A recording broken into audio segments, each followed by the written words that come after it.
Welcome to the first episode of the Fireside Chat of the Late Night Show. Today in the studio we're going to talk with Kasia, get up and personal with you. Probably I said your name wrong, but could you please correct me how to pronounce it and tell us who you are? You said it quite good. So my name is Kasia Dolkowska. I'm from Poland. I live in Holland. I'm a singer, TV personality, reality star. I was busy a little bit with acting as well, and I'm influencer. So I'm all around in the business show.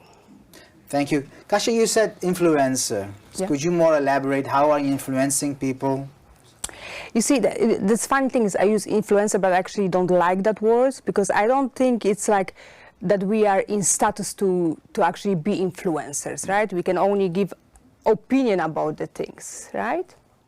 But it started simply, it did follow my path. So let's say when you're an actor or you're musicians, directly you're going to be influencers because you have some kind of following base. And this following base, it's kind of watching what you're doing, and you can give them all different tips about life, beauty, health, or whatever you're busy at the moment. So what makes you an influencer? It sounds really funny, but to be influencer, you have to have followers. And you have a lot of them? Yeah, I have quite some followers, yeah. How did it happen? How did the journey go from you having that many followers? It just started from being on the TV. In which shows were you? I was on the reality show on Linda TV. We had like 6 seasons. And I've been as well in the show Adam and Eva, yeah, I still have to watch that one. I don't, it's already gone, it's gone. I'm always late with this stuff. And a few different programs, so mostly about the beauty. So so basically you say that's what got you followers? Yeah, but it's always like, you have to do something in entertainment, or even in YouTube or whatever, but people have to see you. Once they think, oh, she's cool, or they like you, they like what you do, they just follow you. So what was the show on Linda about? The show on Linda was about lifestyle and beauty. So we have, me and my 2 girlfriends, we went to beauty salons, we try all the new treatments, but we also show kind of a lifestyle of 3 single, at that time, girls in Amsterdam. And that was a great hit, so... yeah, it was great, yeah. We had like, I thought 5-6 seasons, so it was like quite popular. Do you think that as an influencer, do you feel like you have a responsibility towards your followers? Funny, I always thought I do have. And then at the COVID time, I thought actually I don't. Why not? Because, okay, being influencer is very cool for the moment, right? But the generation changes, right? At some point, the generation that watch me, what I'm doing, become adults, and then they starting their own life, right? And I always thought, oh, you have to share every moment and every second of your life because everyone waiting for it, what you're doing. But it's actually not like that. You know, it's like you are influencer. When you're influencer just to show what you're doing so people watch it, then I don't think that should be, I don't think it's the point of doing it. I think it's like, there are the moments in the life that are important. And they are the things that you want to say and that actually can change someone's lives and can benefit other people. Those moments are important to show, but not stupid things like going for the lunch somewhere and showing each time only beauty treatments. The thing is that influencer has become kind of profession. And I was wondering, do you actually make money by being an influencer? You see, it's very easy to make money as an influencer because you just have to promote things. And I never actually did that. I never promote something or did some kind of treatment that I would not do it if I have to pay for it myself. So let's say as an influencer, you get things for free, but I will promote only things that I actually would buy or do myself. So what would you promote?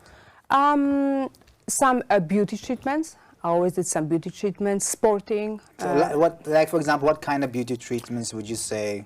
I was lately doing, like lately, a time ago, a lot of facial lasers, which I'm actually always interested in, especially the one that are the newest lasers, because it's really improving your skin and your conditions and everything. So those things, when I know it does work, when I try and I see the results, I would promote.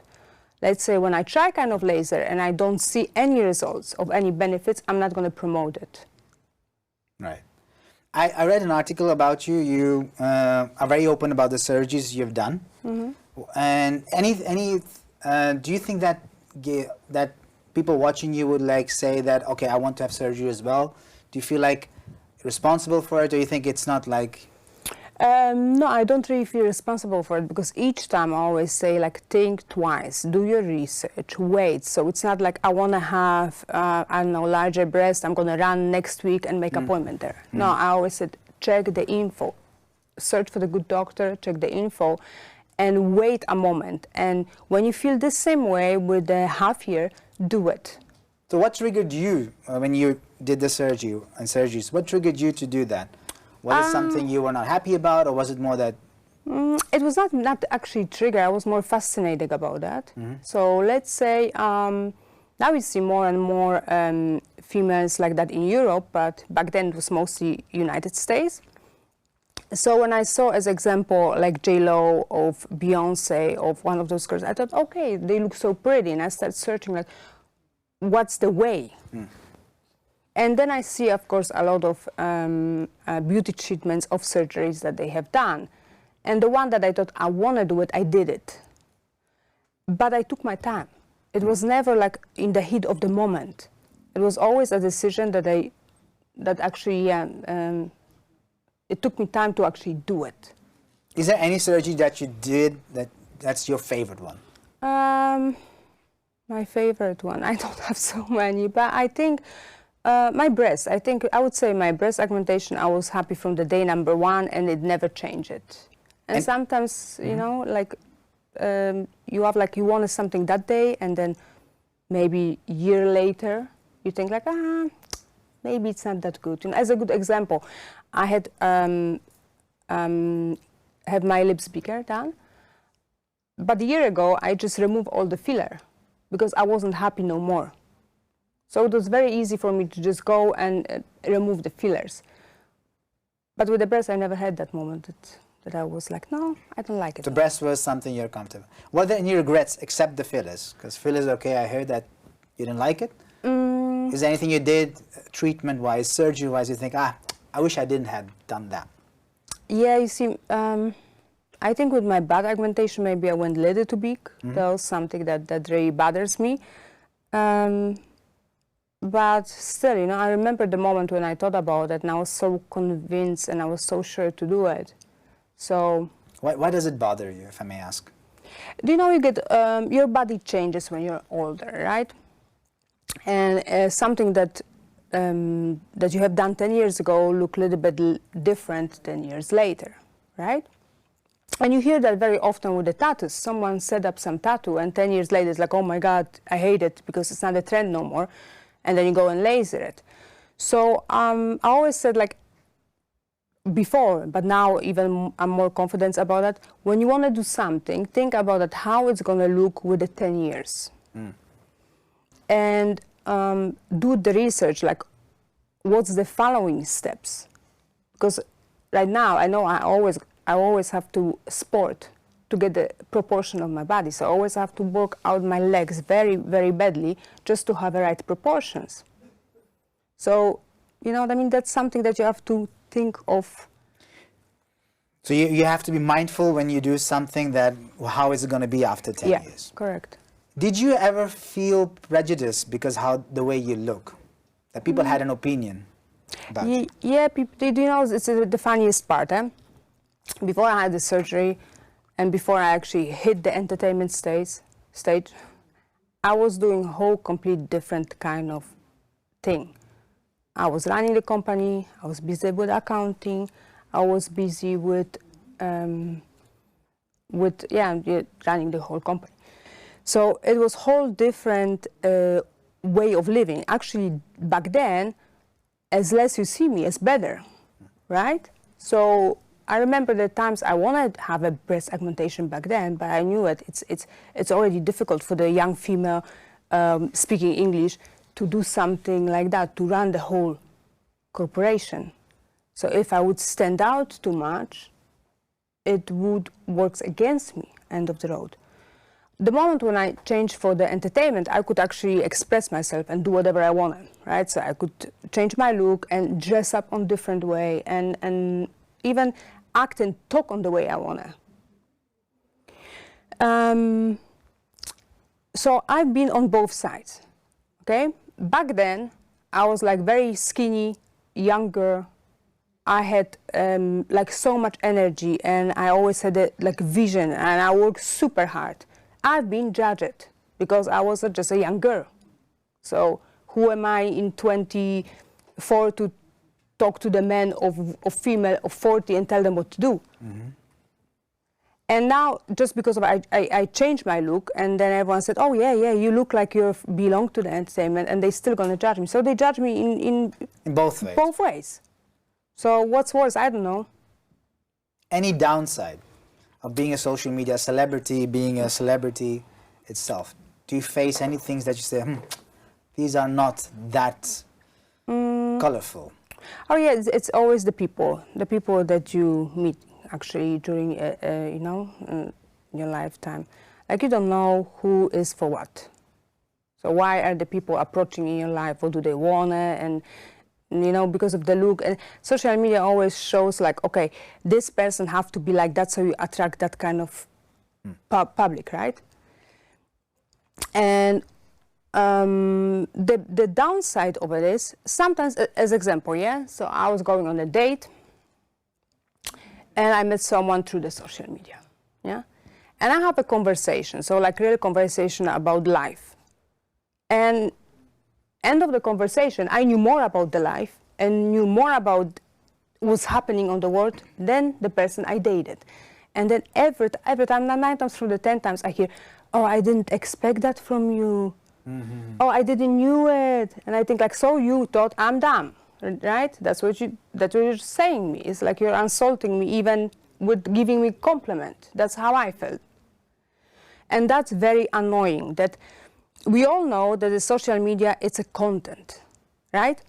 So let's say everyone in this room could have different content, right? Your content will be more serious, you want to produce things, and so everyone will approach you like, oh, that's Mr. Producer, Let's be nice, so maybe I can be somewhere in some kind of show.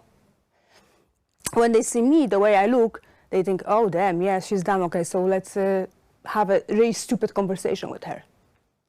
And that's something what I regret, that even we know the content, people still approach you like the content is reality. That's a very good point. The content becomes reality. So and that's annoying, yeah.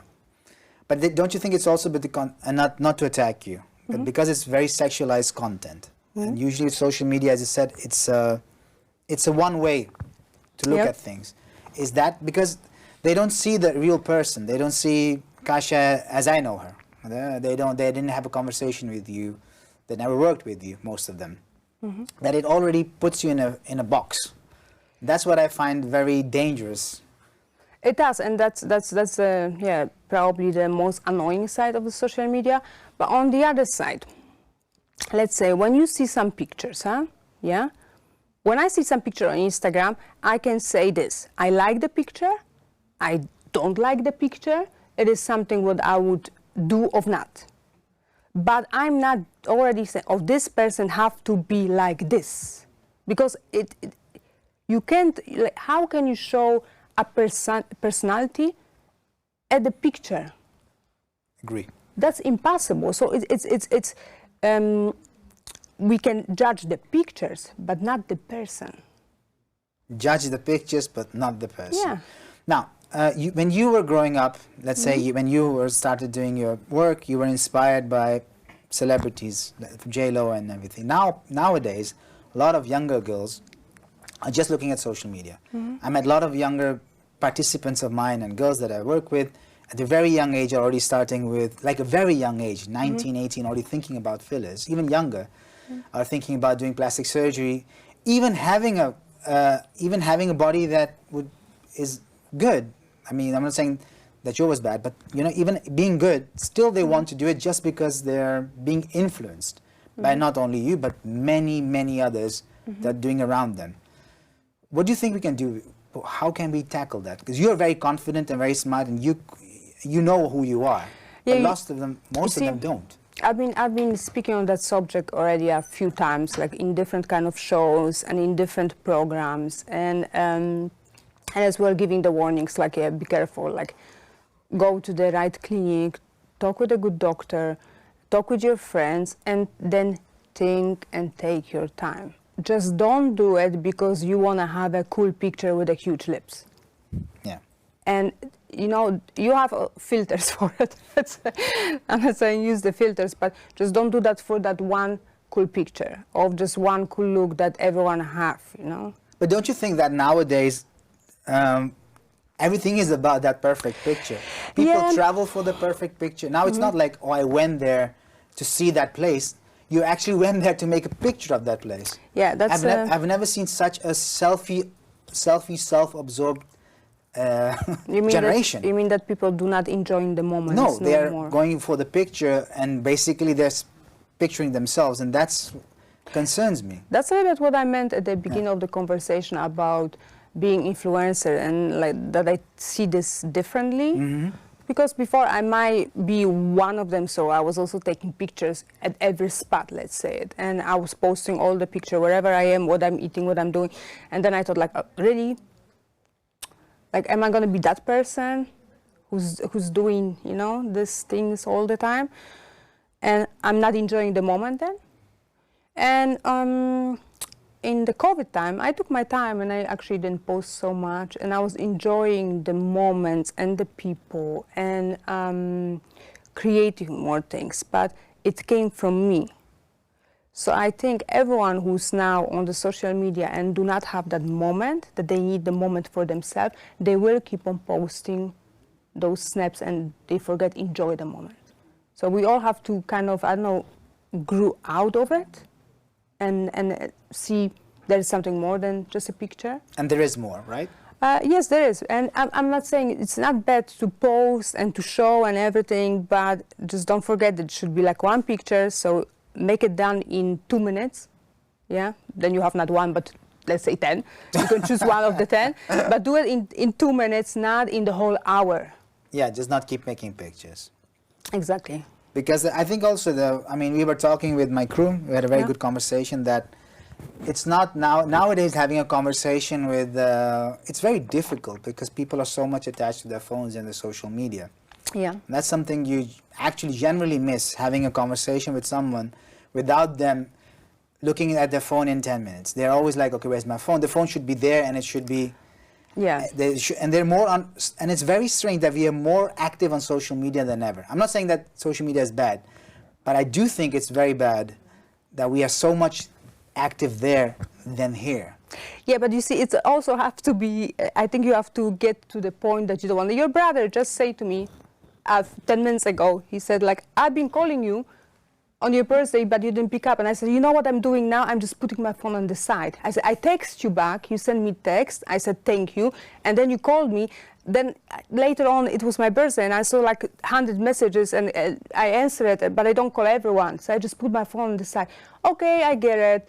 But that's something what I learned to do in COVID. Like, I hear a few friends of me, yeah, but I texted you like 2 days ago. And I think, yeah, I saw the text, but it was like blah, blah, blah, blah, blah, blah, blah. Yeah. So I think I have like a whole week to answer that, right? Because it's like, it wasn't that important. It was not like, let's meet up, or I need to talk with you, or whatever. It was just whatever message. And I learned that like in the COVID time, actually, just to put my phone on the side, and when it's really important, probably they're going to call me 10 times until I pick up. So the message is put your phone away, people can wait. You don't have to answer immediately. Yeah, and I always think like, you know, like when you send a message on social media or on the Snapchat, or WhatsApp, it's not that important, because when there is a fire in the building, people call, okay? That's right? But you won't pick up. No, but I mean, like, how would you know? No, I mean, like when your phone ringing. Then you know, okay, there's fire in the building. Yeah. There was fire here yesterday also, so good Yeah? that you pick up in Wouwermanstraat. Big fire. Oh. And we got an emergency thingy, which helped a lot. Kasia, final two questions. First of all, what's the future plan? My future plan, I think, eat breakfast, because I still do it. You still need breakfast? No, just kidding. I hit my stomach like, where are we going? Yeah, my future plans. I want to create more.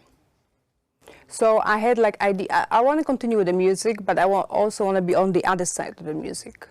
So be more involved in the record labels and do more management things.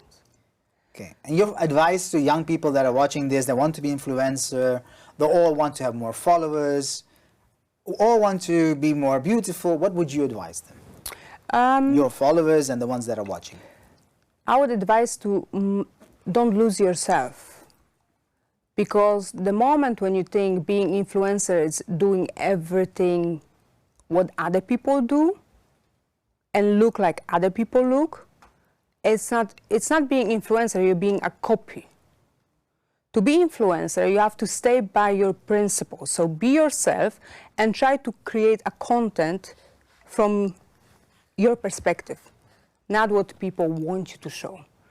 Because that's something that you can wake up one day and you're in the position where everyone think they know you, because that's, maybe I talk a little bit about myself now, everyone think they know you, who you are, because you always show that part of your story, but it might not even be you. That's a very good message. So bottom line is, be yourself. Yeah. Don't lose yourself. And before you start actually even thinking about influencing, try to figure out who you are yeah. and what your values are. Especially the young generation, because when you're like, you know, on YouTube, you can see a lot of kids that are 14, 15, 16. They still need the time to figure out who they are before they actually go out there and talk to people. Yeah, so don't copy, don't be influenced, try to find out yourself. Yeah. Thank you very much, Kasia. Thank you very You're much for being welcome. here. And this was Fireside, and we will see. Sorry, what did you say? Thank you for having me here. Yeah, it was lovely to have you here. It was like in a rush. Yeah, it was really lovely that you were here, to be honest. And Thank you. I'm very honest that you were open enough to share everything, and it influenced me, so hopefully it influenced also others. So that was Fireside Chat. Join us next time again on Fireside Chat here again on the Late Night Show. See you next time. All I'm full of go play back again. And everybody say yeah, yeah, yeah, yeah. All I'm full of go play back again.